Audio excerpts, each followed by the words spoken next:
అదే RTV app వార్తల్ని క్షణాల్లో చదివే అవకాశం ఉంటుంది. ఒక న్యూస్ పేపర్, ఒక టెలివిజన్ ఛానల్ మీ చేతుల్లో ఎప్పుడూ ఉంటాయి.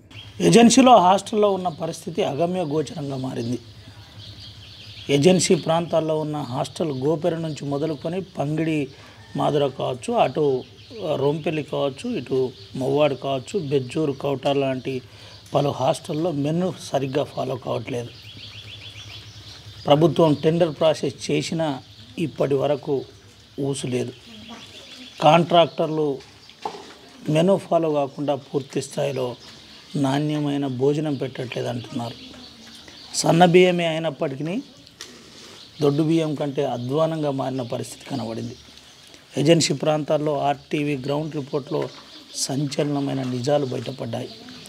ఆదివాసీ ప్రాంతంలో అన్నమే పరమావధిగా భావించే ఆదివాసీ ప్రాంతాల్లో నాణ్యమైన విద్యతో పాటు నాణ్యమైన భోజనం కూడా పెట్టాలని చెబుతున్నారు.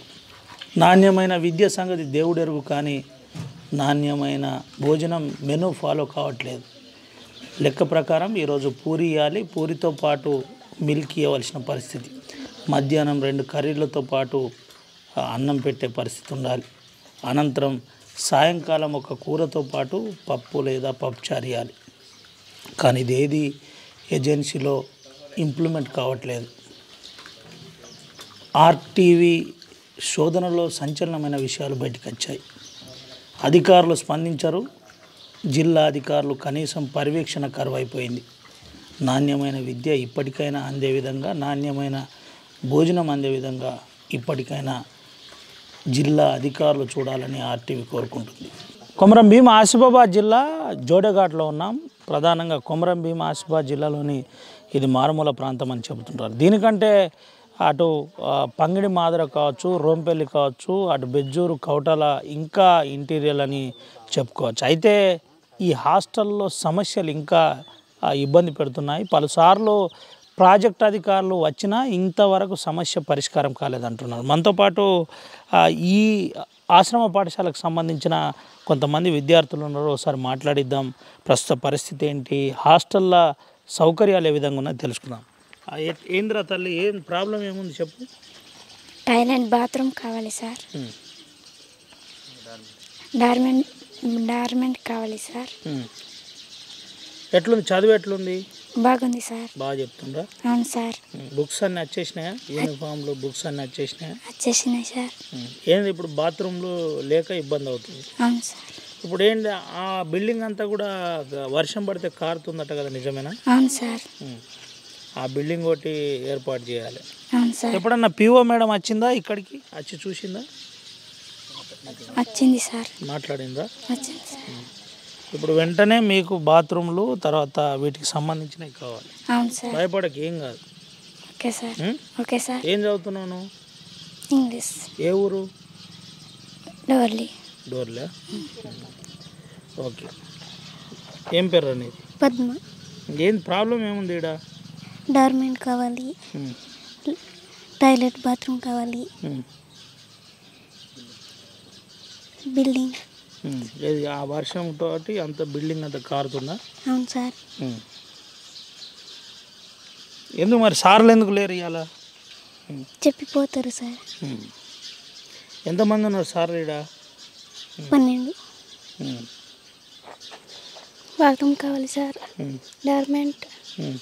వర్షం పడితే అదంతా బిల్డింగ్ కూరుస్తుందట కదా? అవును సార్.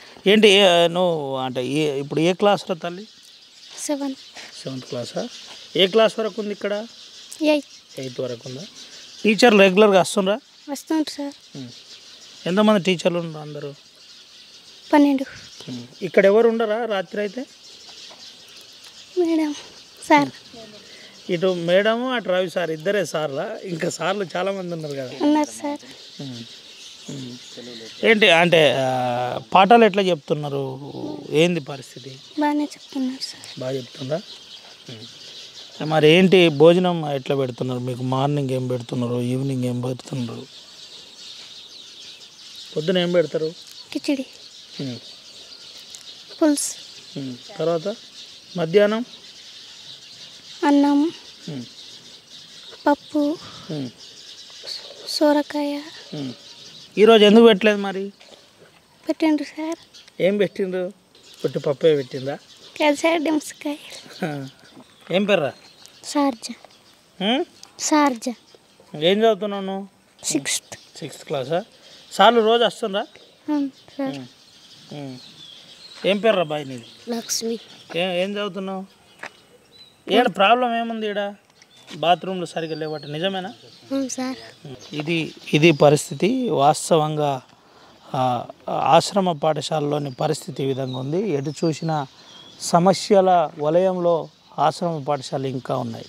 ప్రాజెక్ట్ అధికారులు వస్తున్నారు, చూస్తున్నారు, పోతున్నారు, కానీ ఇంతవరకు పూర్తి స్థాయిలో సమస్య పరిష్కారం చేయలేదని చెబుతున్న పరిస్థితి కనబడుతుంది. వీళ్ళంతా కూడా 8వ తరగతి చదువుతున్నారు. ఆశ్రమ పాఠశాలలు 8వ తరగతి వరకు ఉంది. ఇది జోడేఘాటు ప్రాంతానికి అతి చేరువలో ఉంటుంది. జోడేఘాట్కు కూతవేటు దూరంలో ఉంటుందని చెప్పుకోవచ్చు. అయితే ఇంకా కొంతమందితో మాట్లాడిద్దాం. అసలు ఏం ప్రాబ్లం ఉంది?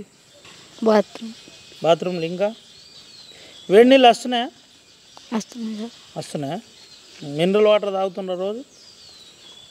ఇప్పుడు పని చేస్తలేదేమో. మొన్ననే మంచిగా చేసిండా రవాణా?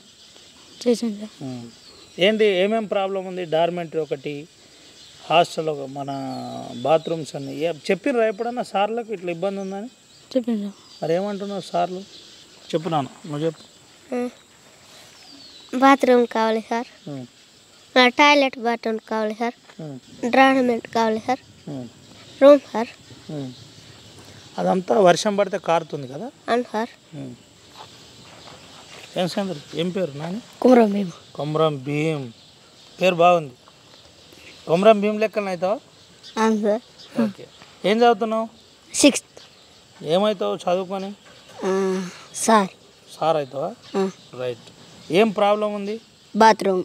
ఇంకా ఏంటి అంటే ప్రాబ్లం ఏముంది ఇక్కడ? అంటే వాటరు, బాత్రూంలో, ఇంకా వేరే ఏముంది? మీకు యూనిఫామ్లు వచ్చినాయా? అవును సార్. ఇది పరిస్థితి. ఎటు చూసినా ఇబ్బందికర పరిస్థితే కనబడుతుంది. ప్రధానంగా గిరిజన ఆశ్రమ పాఠశాలలో ఈ పరిస్థితి ఉంది. ఏం పేరు నాని? శంకర్. ఏంటి ఇక్కడ ఏం ప్రధాన సమస్యలు ఏమున్నాయి హాస్టల్లో? జిల్లాలో ప్రధాన సమస్యలు ఈ విధంగా ఉన్నాయి. ఆదిలాబాద్ జిల్లాలో సోషల్ వెల్ఫేర్ కావచ్చు, అదేవిధంగా ఎస్సీ వెల్ఫేర్ కావచ్చు, గురుకులాలు కావచ్చు. సోషల్ వెల్ఫేర్లో అయితే ఇప్పటికే నాణ్యత లోపం వచ్చింది. పూర్తి స్థాయిలో నాణ్యమైన భోజనం పెట్టట్లేదు. కొంత గురుకులాలు నిర్వీర్యమైన అని నేరుగా గతంలో ఆర్ఎస్ ప్రవీణ్ కుమారే మన ఇంటర్వ్యూలో ఆరోపించిన పరిస్థితి. అయితే దాదాపుగా 17,000 మంది ఎస్సీ వెల్ఫేర్, ఎస్టీ వెల్ఫేర్లో దాదాపుగా 4,500 మంది ఆదిలాబాద్లో, అటు నిర్మల్లో 4,500 మంది, ఎస్సీ వెల్ఫేర్లో 3,000 మంది ఉన్నారు.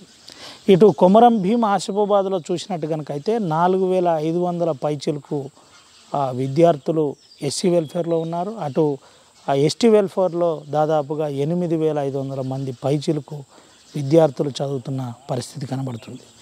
వెంటనే నాణ్యమైన విద్యతో పాటు నాణ్యమైన భోజనం కూడా అందే విధంగా చూడాలని చెబుతున్న పరిస్థితి. గతంలో ప్రభుత్వం నిర్ణయించిన విధంగా ప్రభుత్వ నిబంధనల మేరకు మెనూ పాటించాలని విద్యార్థులు కోరుకుంటున్న పరిస్థితి కనబడుతుంది. టీచర్ల ముందు మాట్లాడలేని పరిస్థితి ఉన్నా, మాట్లాడదామని ప్రయత్నం చేసినా వారు కనుసైగలతో మా కష్టాన్ని చూడు అని నేరుగా చెబుతున్న పరిస్థితి కనబడుతుంది.